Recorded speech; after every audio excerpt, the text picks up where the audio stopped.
Questions of credibility and personal discretion brought up today during a hearing for South Bend police officer Jack Stilp. He's fighting a recommendation from the police chief that he be fired. WSBT-22's Zach Crenshaw's at the live desk with details. Zach? Cindy, police officer Jack Stilp is accused of lying in a police report. South Bend Police Chief Ron Teachman recommended Stilp and Officer David Ganoth be fired, and now the Board of Public Safety is deciding.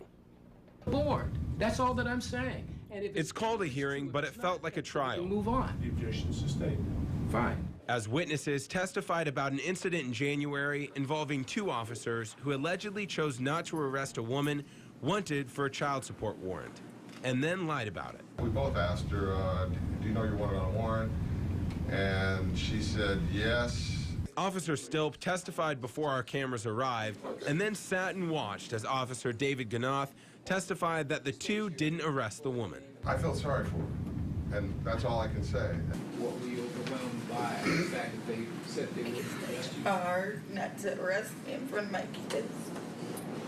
I got to look at myself in the mirror every day, and I'd have felt like hell if I would have taken that poor lady to jail. But the police chief wants them fired because in the police report, Stilp wrote that the woman wasn't home. Do you believe it's important to be truthful in the reports that you write?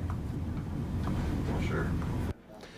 Now, the hearing just finished 15 minutes ago. The Board of Public Safety said a decision would come soon, but there are no deadlines or time limits as to when that decision has to be made. No future hearing dates have been set for Officer Stilp, but Officer Ganoth's hearing begins in a few weeks. At the live desk, Zach Crenshaw, WSBT 22 News.